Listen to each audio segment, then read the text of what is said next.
This young man is somebody that could stay at number one for a really long time and keep winning majors with that type of attitude. The wrist support created a problem Alcaraz's comeback video could not explain. Carlos celebrates Spain's FIFA World Cup final victory over Argentina. Fans freeze the footage. Cincinnati keeps his name on the entry list. The timing looks uncomfortable. Days earlier, encouraging practice clips had convinced supporters that Alcaraz's wrist was ready. Then a tennis expert finally reveals what his first full practice actually established, and the answer leaves room for rumors now spreading online. He could hit controlled ground strokes again. That is real progress, but it is not the same as surviving serves, late contact, heavy returns, or the soreness that can arrive hours later. Muratoglu understood the distinction. Social media preferred the cleaner story. Then the support appeared. No confirmed report says Carlos suffered another setback, and wearing protection in public can be precautionary. Still, tennis fans know how carefully teams manage comeback images. They also know that one visible brace can destroy weeks of optimistic messaging. What has the session really proved about his recovery? Enough to restart racket work, but not enough to silence suspicion. Subscribe and tell me which evidence you trust. The polished court clip or the unplanned FIFA World Cup final image? Now let us follow the contradiction everyone noticed. The contradiction begins with the meaning attached to that support. A casual observer sees protection and assumes injury. A tennis player sees several possibilities. The wrist could still feel vulnerable, the medical team could be limiting unnecessary movement, or Carlos could simply be following a cautious routine while his workload increases. None of those explanations confirms another physical problem. Yet the image became powerful because it appeared after reports that the wrist had healed. That word, healed, caused most of the confusion. Medical healing describes the condition of the injured tissue. It does not guarantee that a professional player can immediately strike hundreds of balls at full speed. Alcaraz also needs strength, timing, and trust in the joint. Those elements return through repetition rather than a medical examination. A doctor can clear the structure, but no scan can recreate the confidence required when a ball arrives late and the player must improvise. That distinction sits at the center of Muratoglu's assessment. He was not diagnosing Alcaraz from a video. He made that limitation clear. His analysis concerned the normal stages of a wrist comeback and what the available footage appeared to show. Ground strokes usually return before the complete competitive package. The wrist must first tolerate hundreds of controlled contacts. Movement enters later because reaching, defending, and striking off balance create less predictable stress. Practice sets follow. Real matches become the final examination. The serve deserved separate attention. Pronation places additional stress on the wrist, which explains why serving can return after baseline hitting. That detail matters because the public footage encouraged viewers to judge recovery through the most attractive images. A clean forehand looks convincing. It carries Alcaraz's signature acceleration and gives supporters the emotional proof they want. However, a few successful swings cannot answer whether the same wrist can produce serves through several sets. That was the missing test. Alcaraz's game does not depend upon gentle efficiency. His joy comes from freedom. He changes direction without warning, accelerates from awkward positions, and attacks balls that other players would reset. The forehand becomes dangerous because he trusts his hand to release the racket head without hesitation. A protected version of Carlos may still beat many opponents, but it would not represent the player capable of challenging Sinner at the largest events. His injury therefore threatened more than tournament appearances. It challenged the instinct that makes him Alcaraz. The problem began in Barcelona after a demanding week in Monte Carlo. Alcaraz had reached the final there and lost to Sinner, surrendering the world #1 ranking in the process. He then moved quickly into Barcelona, where the home expectations were personal. During his opening victory over Otto Virtanen, discomfort developed in his right wrist. Alcaraz completed the match, but subsequent tests showed that the problem was more serious than expected. His withdrawal altered the season immediately. Madrid disappeared from his schedule. Rome followed. Roland Garros then lost its defending champion. Alcaraz described the situation as difficult and accepted that caution mattered more than forcing an early return. Wimbledon later disappeared as well. removing another major title opportunity and leaving the rivalry without its most important opposing force. Sinner occupied the available space. The Italian's rise did not begin because Carlos became injured, but the absence widened his control. Sinner entered tournaments as the established king, while Alcaraz remained at home rebuilding a dominant hand. Every Sinner victory increased the temptation to read Alcaraz's rehabilitation as a race. Ranking points vanished, titles moved elsewhere, and the conversation around men's tennis continued without one half of its defining rivalry. That pressure made every practice post feel larger than rehabilitation. Early footage showed Carlos working creatively while protecting the right wrist. Left-handed hitting attracted attention because it looked unusual, and some fans interpreted it as evidence of a frightening setback. The less dramatic explanation was more useful. It allowed him to maintain movement, coordination, and familiarity with the court without exposing the injured side to the same load. Then the right-handed footage appeared. The images changed the mood because Carlos looked recognizable again. His spacing appeared comfortable. The racket moved through contact without an obvious flinch. Forehands landed with enough shape to make supporters believe that normal service had resumed. After weeks of uncertainty, a familiar swing became the viral moment that reorganized the entire comeback story. The caption intensified its impact. "On the right path" sounded modest, but social media rarely rewards modest interpretations. Supporters treated the phrase as a coded return announcement. Tennis accounts reposted the footage, commentators slowed down the forehand, and fans debated whether Cincinnati had become inevitable. A progress report became a declaration because the audience supplied the certainty that Alcaraz had carefully avoided. Muratoglu interrupted that celebration. His point did not erase the progress. It defined its limits. Baseline hitting indicated that the wrist had entered a stronger phase, but the next steps would place much greater stress on it. Carlos needed volume before chaos. The hand had to accept repeated contact before his team could introduce the movements and decisions that make professional tennis unpredictable. That is where edited practice footage becomes unreliable evidence. A controlled drill gives the player a known ball, manageable spacing, and a predictable rhythm. Match play removes those comforts. An opponent changes height, speed, and direction. A return jams the body. A defensive ball drags the player outside the doubles alley. Late contact forces the wrist to absorb stress from a position no rehabilitation drill can reproduce perfectly. Fatigue changes the equation again. A wrist may feel stable through the opening portion of practice and respond differently after 2 hours. The next morning provides another test because inflammation or soreness can appear after the workload ends.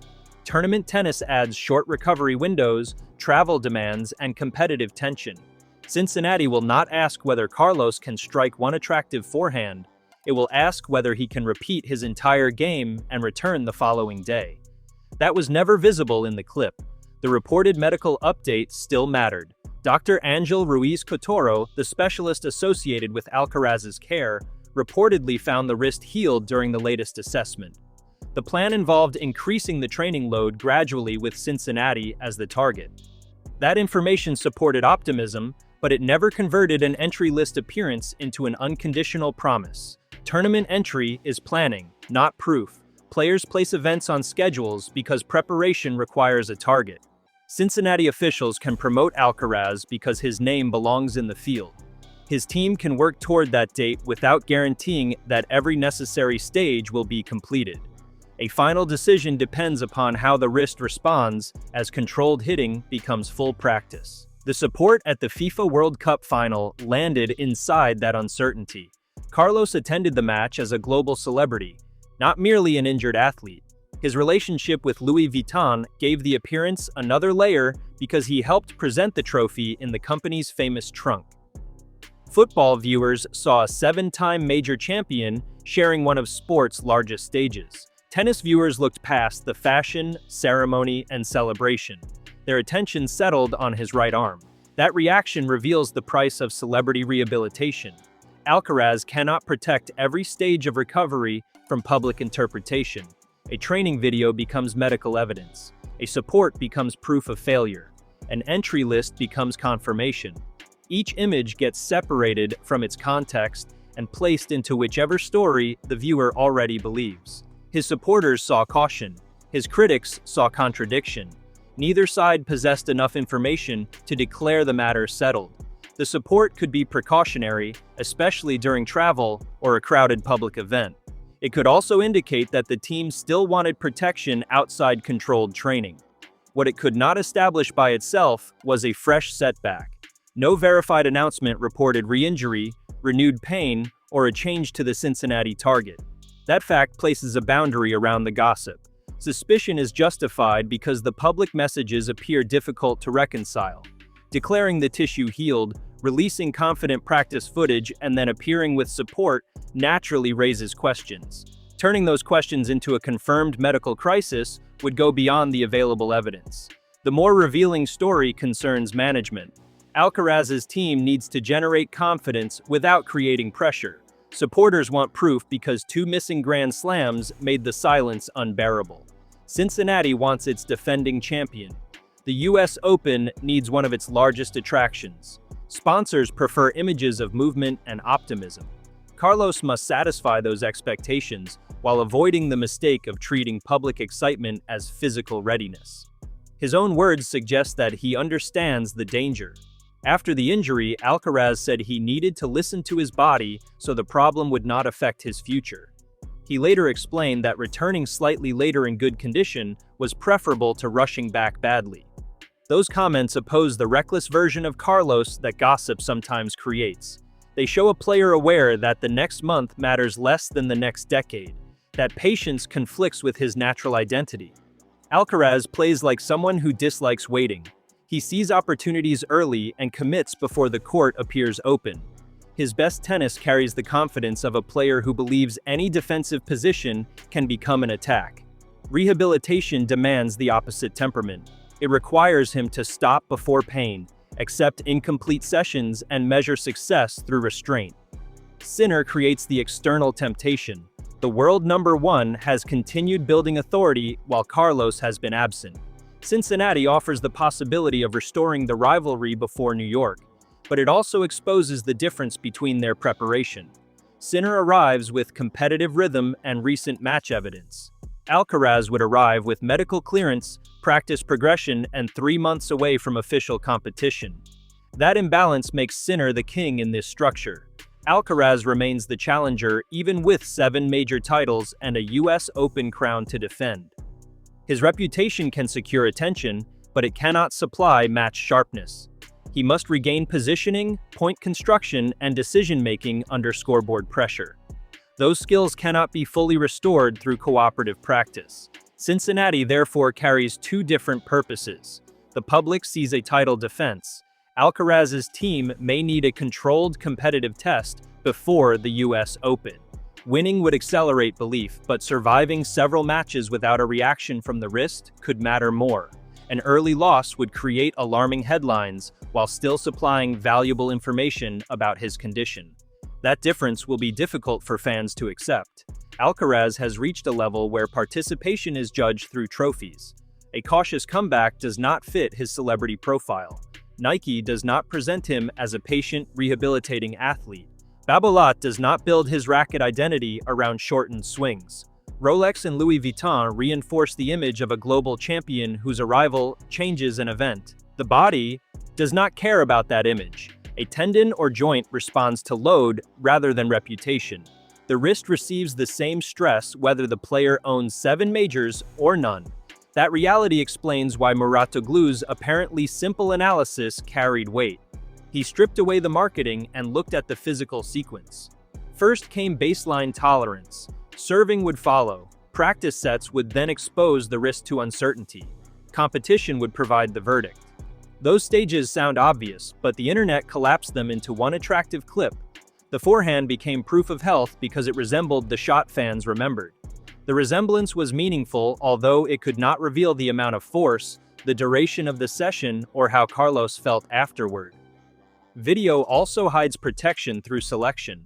A player can upload the cleanest exchanges without showing interrupted drills, reduced intensity, or treatment between sets. That observation does not accuse Alcaraz's team of deception. Every professional athlete controls public footage. The audience sees a message rather than a complete medical record. The message was progress. The audience translated it into readiness. That translation created the contradiction when the support reappeared. Muratoglu's assessment offers the most reasonable bridge between those images. Carlos can be medically healed, capable of right-handed ground strokes, and still protective of the wrist. Those conditions can exist together because recovery is not a switch between injured and ready. It is a progression from tissue healing toward competitive tolerance. The first full practice proved that progression had reached an important stage. Carlos was no longer limited to fitness work or left-handed adaptation. He could resume meaningful contact with his regular strokes. His body allowed the technical patterns that define his baseline game. The absence of an obvious flinch indicated growing trust. The session did not prove durability. It offered no public measurement of serve speed. It revealed nothing about total ball count. It did not show consecutive practice sets or recovery the following morning. It could not recreate the pressure of facing breakpoint after 2 hours. When hesitation in the wrist can alter an entire swing, the serve remains the most revealing unknown. Alcaraz needs it for more than free points. A strong first serve protects his aggressive court position. A confident second serve prevents opponents from attacking immediately. Any reduction in wrist freedom could affect placement, spin, and the willingness to accelerate. Sinner would recognize that weakness within minutes. The forehand contains another hidden risk. Carlos often creates extreme racket head speed late in the motion. That freedom makes his shot explosive, but it also demands confidence in the hand. If he subconsciously protects the wrist, the change may appear through safer targets or reduced acceleration rather than visible pain. Statistics could reveal the hesitation before his expression does. Opponents will test the backhand as well. The second hand shares responsibility on a two-handed stroke, but defensive positions can still expose the injured side. Heavy balls into the body may produce uncomfortable contact. Wide returns can force improvisation. Drop shots may pull Carlos forward before a sudden passing shot demands a reactive volley. A practice partner helps rebuild those patterns. A tournament opponent attacks them. That is why Cincinnati can provide answers no training video can offer. The first match will show whether Carlos serves freely. Longer rallies will test his confidence when preparation breaks down. His behavior between points may reveal whether he is thinking about the wrist. The following day will show whether his body accepted the workload. One successful round will not settle everything. The US Open presents best-of-5 tennis, greater emotional pressure, and a 2-week demand. Carlos may be fit enough to compete in Cincinnati while remaining short of the condition required to defend a major title. The difference matters because the original comeback conversation has repeatedly confused availability with readiness. Sinner sharpens that standard. Carlos does not need merely to appear healthy against an ordinary field. To reclaim authority, he may need to defeat the player who controlled the months he missed. Sinner's disciplined baseline game forces opponents to strike repeatedly near their limits. He removes cheap escapes and makes physical uncertainty expensive. Their contrast gives the comeback its emotional force. Sinner represents order, repetition, and current control. Alcaraz represents improvisation, joy, and the threat of disruption. One has built momentum through constant competition. The other is trying to recover the physical freedom that allows instinct to become a weapon. The wrist sits between those identities. If Carlos trusts it, the rivalry resumes. If he protects it, Sinner gains information that no public statement can hide. Their next meeting would therefore concern more than ranking points. It would reveal whether the challenger has returned as himself or as a careful version constructed to survive. Social media will decide sooner. The first serving clip will be slowed down and compared with old footage.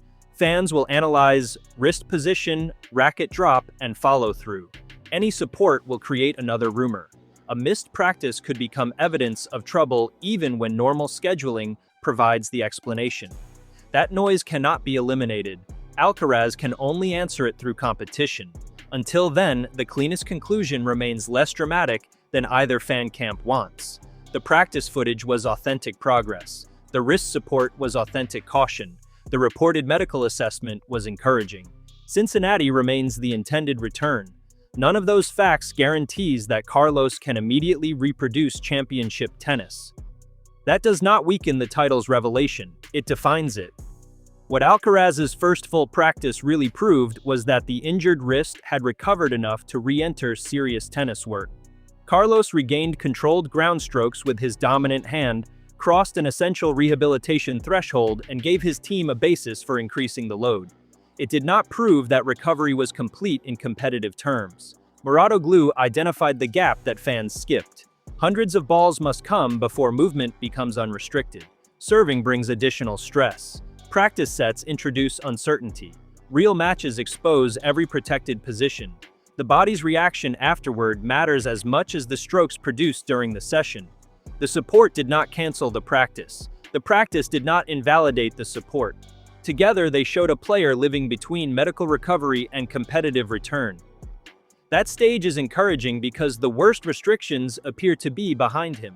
It remains dangerous because public confidence can rise faster than physical tolerance. Alcaraz's greatest challenge may therefore be emotional. His entire tennis identity rewards boldness. Crowds expect impossible acceleration. Sponsors sell his freedom. Fans treat his smile as evidence that pressure cannot contain him. Recovery asks him to respect limits that his game was built to ignore. The mature decision may look disappointing. He may need reduced intensity in Cincinnati. He may accept an early loss without treating it as disaster.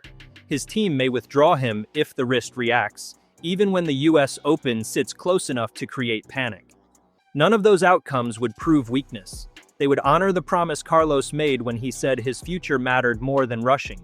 The real villain is certainty manufactured from incomplete evidence. One video cannot clear a wrist, one support cannot diagnose a setback, one tournament entry cannot guarantee participation. The available facts describe progress surrounded by unanswered competitive questions. That position lacks the simplicity social media wants, but it matches how elite athletes actually return from injuries. Carlos has earned optimism. Sinner has earned the status of favorite until the challenger proves otherwise. Cincinnati will place those truths on the same court, even if the two players never meet. Every Alcaraz serve will be compared with the standard Sinner has established during his absence. Every free swing will reduce the suspicion created by that support. Every protected movement will restart it. The first full practice opened that examination. It never completed it. The next evidence must come without editing, cooperative feeding, or a reassuring caption. A scoreboard will create consequences. An opponent will search for discomfort. Fatigue will remove the protection of fresh legs. Only then can anyone claim to know whether the wrist is ready for the demands waiting in. New York. For now, Muratoglu's interpretation survives every available fact. The ground strokes proved function. The support showed caution. Cincinnati will test durability. The US Open will demand trust. Subscribe and tell me whether you would send Alcaraz into Cincinnati immediately or protect him until New York, because the next decision could restore his rivalry with Sinner or turn one encouraging practice into the most expensive false start of his career.